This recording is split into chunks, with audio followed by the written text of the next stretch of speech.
Hi everyone, and welcome to my channel. We all know that self-esteem is very important. It makes us feel good about ourselves, right? But self-esteem is actually very, very important for a number of other reasons. And I'm going to outline them in this video and explore ways that you can help boost your child's self-esteem. My name is Kathy Karn, and I'm a pediatric occupational therapist and psychologist, and mum of 2 special needs boys myself. So what is self-esteem? Well, self-esteem is our subjective evaluation of our own self-worth. Well, what does that mean? Basically, self-esteem is our own idea of our value. In other words, our beliefs about ourselves and our emotional experience in relation to many areas of our lives, like academic achievements, careers, relationships, sports, hobbies, self-care, and so on. It's not only our belief of ourselves, but also how we believe others view us. It's important to realize it's not about how others actually see us, but how we think other people see us. So if it is our own view of ourselves, it should be relatively stable and it should be easy for us to develop. Unfortunately, that's not really the case. There are many, many factors that affect self-esteem. For example, high mastery of tasks and activities and good health are predictors of good self-esteem, as are personality traits like emotionally stable, extroverted, and conscientious.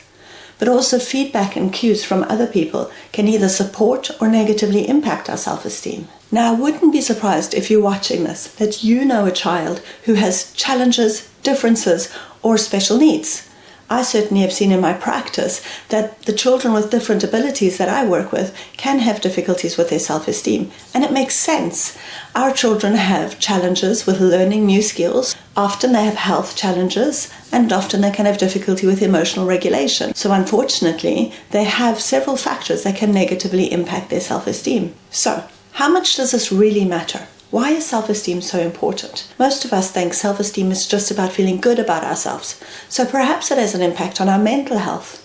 But actually, self-esteem can have an impact on so many different areas of our lives, and I'm going to just outline a few here. Number 1, choice of activity. People with a higher self-esteem are more likely to choose challenging activities, to put themselves forward, and to create more opportunities for themselves. For example, a confident child is more likely to put their hand up and speak out in front of the class, which is going to give them more experience and success in speaking in front of others, and that's going to support their growing self-esteem. Number 2, resilience. A person with a higher self-esteem is more likely to continue when the going gets tough, to pick themselves up again when they get knocked down, and to see mistakes and failures as part of the learning process. So these people are more likely to be successful in coping with challenging situations in their lives. Number 3, standing up for themselves and their beliefs. People with higher self-esteem are more likely to speak up for themselves or defend their beliefs and opinions. This in turn makes them more confident in themselves and their beliefs and creates a positive cycle. Number 4, career success.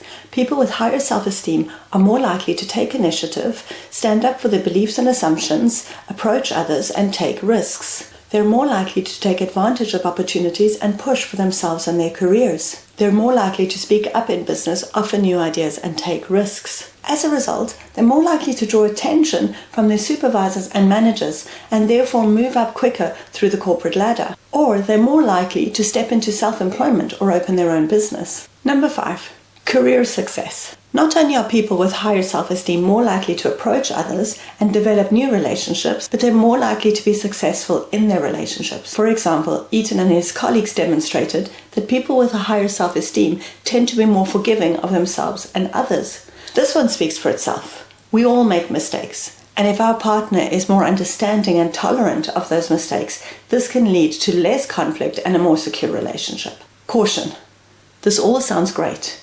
It seems like the benefits of a higher self-esteem are enormous, but actually there are some risks to a higher self-esteem. For example, people with a higher self-esteem are less likely to heed the advice of others and therefore take more risks, either in their physical or life adventures. So what do we know about self-esteem across the lifespan? Well, very young children are not consciously aware of themselves, but the impact of their performance soon starts to develop the self-awareness. This tends to be very concrete at first as they develop mastery of new skills, such as learning to walk and run and throw a ball and ride a bicycle and so on. During the school year, academic achievement is a significant contributor to developing self-esteem, and children also begin to notice the differences between themselves and other children.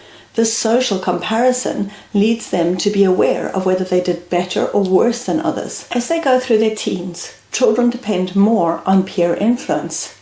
They evaluate themselves very much based on close friends. Good relationships at this stage are very important for developing a positive self-esteem. Being accepted socially improves their confidence, while facing rejection, teasing, or bullying can lead to self-doubt and a lower self-esteem. Self-esteem continues to grow through the late adolescence, into adulthood, and into middle age, but then it starts to decline from middle age into older age. This is likely related to poorer health outcomes, declining cognitive abilities, and lower socioeconomic status. There is actually no significant difference between the development of self-esteem in males and females. Now, just before we talk about positive and effective strategies you can use to help your child build a positive self-esteem, can I remind you that liking this video helps it to reach others, and subscribing supports me in my work. So, what can you do to support your child's development of a healthy self-esteem? Well, the good news is there are multiple studies that explore self-esteem, and they tell us many different things. As a pediatric OT and psychologist,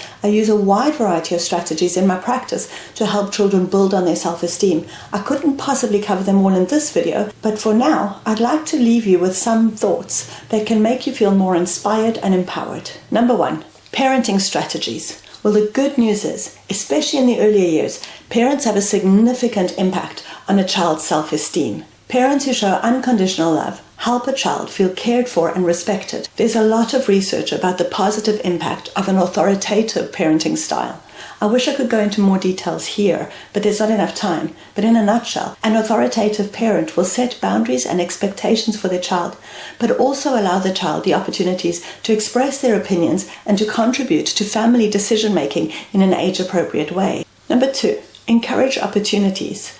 As I mentioned earlier, people with a higher self-esteem are more likely to participate in activities, particularly in front of others, which will in turn help develop their positive self-esteem. As a parent, you can help your child in this endeavor by creating opportunities for them to participate in activities, particularly in front of others.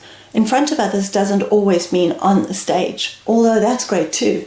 But it could be sports activities that involve a team, or group activities like Scouts. Even individual activities that involve performing in front of others, like gymnastics, karate, and music, can be great for helping develop a child's self-esteem. But be aware, don't force your child into something that doesn't fall within their interests and strengths. Their own intrinsic motivation for an activity that they're good at and that they like will encourage them to participate more successfully. Number 3, growth mindset.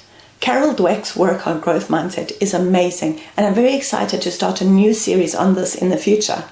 However, here's a brief synopsis for this video. Growth mindset refers to the mentality that we are not born with natural talents and abilities, but instead these grow out of effort and work. People with a growth mindset celebrate learning opportunities and use mistakes and criticism as a platform for growth. Growth mindset is not about comparing yourself to others, but rather to focus on your own growth and development.